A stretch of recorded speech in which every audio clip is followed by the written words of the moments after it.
नमस्कार दोस्तों, मैं हूं विकी राठौर। स्वागत है आपका मेरे आज की इस वीडियो में। नाउ दोस्तों, वॉशिंगटन डीसी में एक ऐसा इवेंट होता है जहां देश के सबसे पावरफुल लोग बैठे होते हैं और अचानक से गोलियों की आवाज़ गूंजती है। तो दोस्तों सोचो जरा, अगर दुनिया के सबसे सिक्योर देश के सबसे हाई प्रोफाइल इवेंट में फायरिंग हो सकती है तो फिर तो कहीं भी कुछ भी हो सकता है। लेकिन मैं कहूँगा कि ऐसा हर जगह नहीं हो सकता, क्योंकि अमेरिका का ऐसे इंसिडेंट होने का इतिहास रहा है। आपको याद होगा दोस्तों, अभी कुछ टाइम पहले डोनाल्ड ट्रंप जब अपने इलेक्शन कैंपेन कर रहे थे तब भी एक बुलेट उनके कान को छू के हुई निकल गई थी। और मैं कहूँगा कि उस घटना के बाद डोनाल्ड ट्रंप के लिए जो अमेरिकन के मन में सिंपैथी आई थी वो नेक्स्ट लेवल थी। उस घटना के बाद डोनाल्ड ट्रंप का वोट बैंक भी बढ़ गया था और वो घटना डोनाल्ड ट्रंप के लिए इलेक्शन में पॉजिटिव साबित हुई। देखो, मैं ये तो नहीं कहूँगा कि वो अटैक डोनाल्ड ट्रंप खुद से करवाए थे, बट मे भी हो सकता है कि वो अटैक एक प्लांट किया हुआ इवेंट हो। क्योंकि दोस्तों असली कहानी सिर्फ ये इंसिडेंट नहीं है, असली कहानी हिस्ट्री और पावर के आसपास छुपी हुई है। ये इवेंट हुआ वॉशिंगटन हिल्टन होटल में, एक ऐसा होटल जहां पिछले कई दशकों से बड़े बड़े पॉलिटिकल इवेंट होते आए हैं। तो अभी ईरान और अमेरिका की वॉर की वजह से डोनाल्ड ट्रंप को बहुत सारी चीजें फेस करनी पड़ रही है। तो हो सकता है कि अमेरिकन सिटीजन्स का ध्यान भटकाने के लिए ये अटैक प्री प्लान्ड हो। और एक ऐसी घटना आज से लगभग 45 साल पहले इसी जगह पर अमेरिका के राष्ट्रपति डोनाल्ड रिंगन के साथ भी हुआ था। लेकिन दोस्तों वो हमला किसी पॉलिटिकल एजेंडा से नहीं था, बल्कि वो एक अजीब सा ऑब्सेशन था। मैं आपको उसकी स्टोरी बताता हूँ। अमेरिका का एक आदमी था, जॉन हिंकली। 30 मार्च 1981 को अमेरिका के राष्ट्रपति रोनाल्ड रिंगन एक मीटिंग से बाहर निकल रहे थे और चारों तरफ मीडिया और कैमरे थे।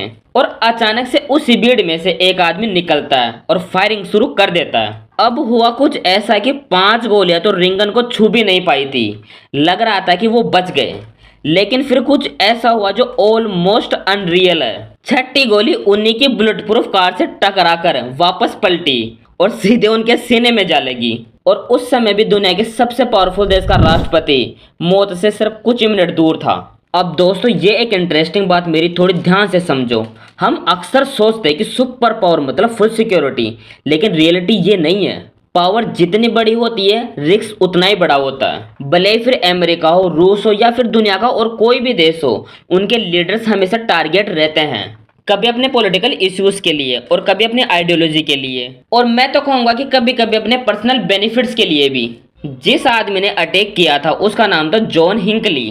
अब इंटरेस्टिंग बात यह है कि उस आदमी ने ये अटैक किया क्यों? क्योंकि दोस्तों उस आदमी को एक एक्ट्रेस को इम्प्रेस करना था और इसी चक्कर में उसने 6 गोलियां अपने राष्ट्रपति पर चला दी थी। और फिर एक बार 2026 में वही जगह वही गैदरिंग और फिर एक बार फायरिंग। ये कोइंसिडेंस है? मुझे नहीं पता, लेकिन मैं कह सकता हूँ कि सिक्योर सिस्टम चाहे जितना स्ट्रॉन्ग हो जाए 100% सेफ कुछ भी नहीं होता। और अगर तुम इतिहास देखो तो ऐसे इंसिडेंट सिर्फ अमेरिका तक लिमिटेड नहीं है, दुनिया भर में लीडर्स पर अटैक होते रहे हैं। कभी सक्सेसफुल हो जाते हैं, कभी फेल्ड हो जाते हैं, और हर बार सवाल सिर्फ एक ही उठता है, क्या पावर का मतलब सच में सेफ्टी है या पावर सिर्फ आपको एक टारगेट बना देती है? और देखो दोस्तों, आने वाले टाइम में ऐसे हाई प्रोफाइल इवेंट्स और भी ज्यादा रिस्की हो जाएंगे। अब हो क्या रहा है, सोशल मीडिया पर कुछ लोग ऐसी अफवाह भी फैला रहे हैं कि ये अटैक ईरान ने कराया है, रशिया या चाइना में से किसी ने करवाया है। लेकिन नहीं, ये अटैक अमेरिका के एक सिटीजन ने किया है। अब थोड़ी देर के लिए आप खुद ही सोचो, क्या अमेरिका में ऐसे ग्रुप्स एग्जिस्ट नहीं करते होंगे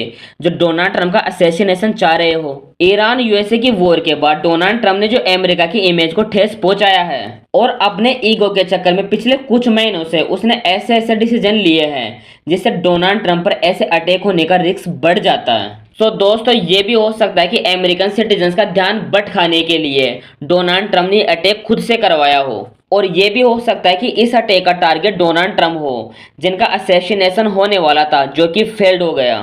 मैं ऐसा क्यों बोल रहा हूँ? क्योंकि दोस्तों मैं सच बताऊं तो जियोपॉलिटिक्स में तुम्हें 100% कुछ भी नहीं पता होता। दोस्तों बस वीडियो के अंत में एक ही बात बोलूंगा, जब भी तुम किसी बड़े लीडर को स्टेज पर बोलते देखो तो याद रखना, कैमरे के पीछे सिर्फ ग्लैमर नहीं होते, वह हमेशा एक इनविजिबल रिस्क भी होता है। अगर ये इन्फॉर्मेशन आपको पसंद आई हो तो वीडियो को लाइक जरूर करना, और ऐसी अपडेटेड वीडियो देखने के लिए इस चैनल को अभी सब्सक्राइब कर लो। मैं आपके लिए हर एक अपडेटेड वीडियो लाता रहूँगा।